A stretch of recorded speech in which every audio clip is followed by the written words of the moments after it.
Ce soir, on vous a préparé une petite présentation spéciale sur l'opération printanière de propreté. Donc, je céderai tout de suite la parole à notre directeur des travaux publics, M. François Doré.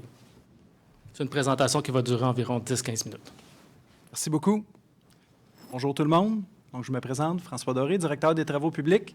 Je suis content d'être ici avec vous ce soir pour vous parler de notre déploiement printanier. Mais pour commencer, les travaux publics, qu'est-ce qui les constitue? Bien, ça en fait une division. La première division, plutôt, de la voirie, qui est constituée elle-même d'une section de l'aqueduc et de la réfection routière, ainsi qu'une deuxième section, qui est la propreté et le déneigement. Il y a une deuxième division, celle des parcs et de l'horticulture, qui comporte, elle, une seule section pour les parcs. Je vais vous parler ce soir du début de nos opérations.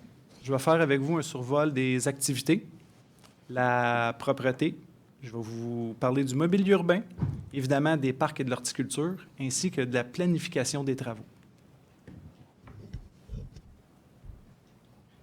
Vous savez, l'hiver n'est pas tout à fait terminé. On l'a vu encore ce matin, il y a eu une brève averse de neige, des précipitations qui sont tombées sans avertissement. Il y a toujours des écarts de température importants entre les journées, mais également entre le jour et les nuits. Historiquement, il y a toujours eu des chutes de neige à la fin du mois de mars, début du mois d'avril. Nous avons une flotte de véhicules, une partie de notre flotte de véhicules qui est utilisée 4 saisons à l'année. Cependant, il y a un pivot qui s'effectue à l'arrivée du printemps, c'est-à-dire que certains types de véhicules, on va devoir enlever l'équipement utilisé qui est fixé sur le véhicule pour le remplacer par des équipements d'été. Évidemment, avant de procéder, on s'assure qu'on a bel et bien terminé avec la saison d'hiver. Il y a une autre partie de la flotte de véhicules qui comporte des liquides de l'eau. Donc, cette flotte-là, nous ne l'avons pas, nous, dans nos cours de service. On veut éviter les gels la nuit. Donc, on attend de recevoir ces véhicules-là qui nous sont livrés habituellement autour du début du mois d'avril. En parlant du début du mois d'avril, on retrouve l'entrée en vigueur des restrictions de stationnement. Sont très importantes, ces restrictions-là, pour nous permettre de faire un bon travail, de passer sur les rues. Donc, j'invite évidemment tous les citoyens à bien vérifier les restrictions qui s'appliquent dans leur quartier et dans leur rue et à les respecter, évidemment. Un bref survol de nos activités. Tout le monde a hâte au printemps. Pour nous, ça signifie le colmatage des nids de poules, l'installation d'environ 380 stations à vélo, le retrait et l'entreposage du mobilier de Noël, le retrait des tuteurs qui ont servi à la protection des saillies pendant l'hiver, et évidemment le retrait de la protection pour environ une centaine de jeunes arbres. C'est aussi des opérations de propreté qui vont débuter, le début des brigades de propreté, l'installation, la réparation du mobilier urbain, le démantèlement des patinoires, l'ouverture des jeux d'eau, des terrains sportifs, la plantation des arbres, le début de tous nos chantiers.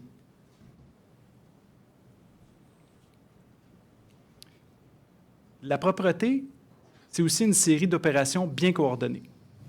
On va coordonner le début, la priorisation de nos rues, c'est-à-dire les rues commerciales vont être faites dans un premier temps, suivies des rues artérielles et finalement des rues locales. On doit se coordonner avec les restrictions de stationnement sur chacune des rues qui, évidemment, comportent des journées et des heures qui peuvent être différentes, dépendant de l'endroit où on se situe dans le quartier.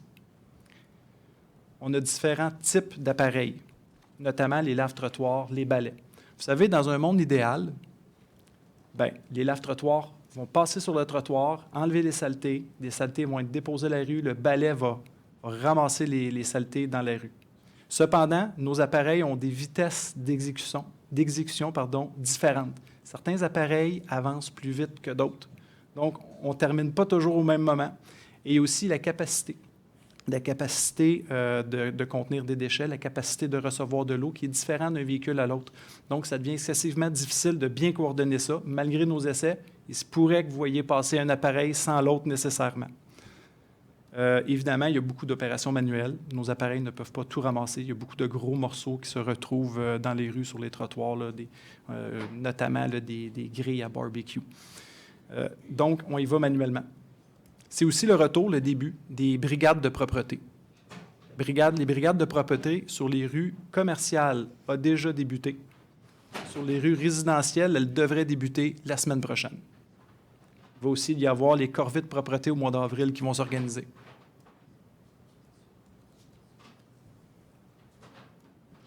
Le nettoyage du domaine public, ça veut dire nettoyer 23 km de pistes cyclables, 262 km de trottoirs, des places publiques, 53 km de ruelles, des mailles, des tunnels. On a quelques appareils pour procéder à ces entretiens-là. Un balai compact, 4 lave-trottoirs, 5 balais aspirateurs, un balai mécanique, 4 arrosoirs. Mais au printemps, tous les gens ont hâte à l'été, tous les gens ont hâte que ça soit propre, nous inclus.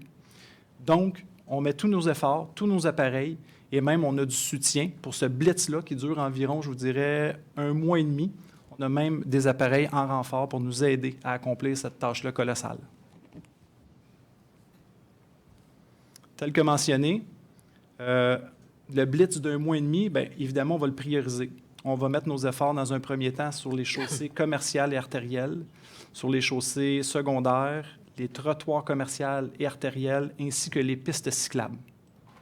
Ensuite, les efforts vont être déployés sur les trottoirs secondaires, les ruelles commerciales, les ruelles secondaires, les mailles, les ponts et les tunnels. La propreté pour les parcs, c'est aussi le retrait de 8 patinoires, le nettoyage de 62 parcs et la réparation d'une multitude de sentiers qui ont été endommagés pendant l'hiver.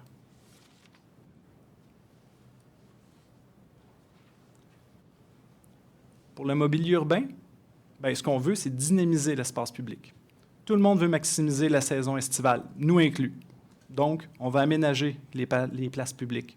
On va évidemment prioriser l'installation des stations à vélo, des bancs. On va coordonner toutes ces activités d'installation-là avec nos activités de nettoyage également.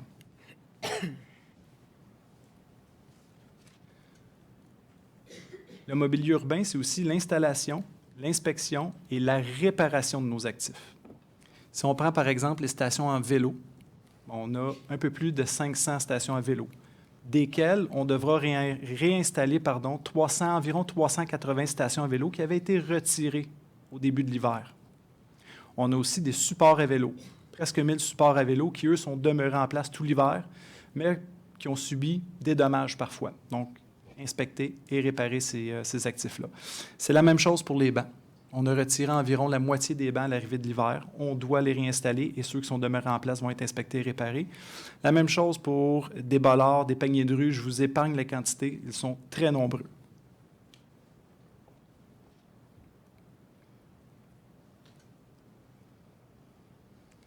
Les parcs et l'horticulture. Les parcs, c'est un mode de vie à l'année. Les gens bénéficient, profitent de nos parcs 365 jours par année. Mais quand arrive le printemps, on va retirer les balisages de pistes de ski de fond. On va protéger certaines surfaces, des surfaces qui avaient été ensemencées à l'automne précédent ou qui vont être ensemencées à ce printemps. On va procéder à l'entretien du mobilier urbain à l'intérieur des parcs et va débuter l'enlèvement des graffitis sur le domaine public, ainsi que sur notre mobilier de parc ou mobilier urbain tout court, je vous dirais. Les graffitis, ça a commencé tranquillement la semaine dernière. Évidemment, on est tributaire de la température, mais ça débute maintenant. Donc, vous allez voir les gens sur le domaine privé et public s'attaquer aux nombreux graffitis. Pour les parcs, c'est l'installation de 135 balançoires. Le printemps nous amène à l'entretien et la mise à niveau de 43 terrains sportifs différents, autant synthétiques que naturels. La réouverture de 52 buvettes, l'ouverture de 17 fontaines décoratives et jeux d'eau. Au niveau du verdissement, un peu plus de 600 saillies qui doivent être nettoyées à la fin de l'hiver et le plus grand nombre possible d'arbres à planter. Le plus grand nombre possible parce que les arbres, on va les planter essentiellement au printemps jusqu'au début de l'été et à l'automne. On évite la période estivale où il y a les canicules. Ça favorise peu la survie de ces arbres-là. Donc, on sélectionne bien nos moments. Donc, on est beaucoup tributaire de Dame Nature.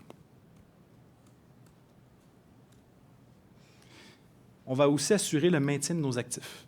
C'est-à-dire qu'on va procéder à l'inspection et au correctif des dos d'âne qu'on retrouve dans les ruelles. Et vous savez, pendant la période hivernale, on a effectué différentes coupes sur le domaine public notamment pour le réseau d'aqueducs et d'égouts. Ces coupes-là ont été sécurisées pendant la période hivernale, mais n'ont pas pu être complétées entièrement. Donc, on attend l'arrivée du printemps et de la température un peu plus clémente. Et là, on va finaliser l'entretien des coupes, la réparation, le pavage. Et finalement, on va faire aussi des réfections mineures de trottoirs.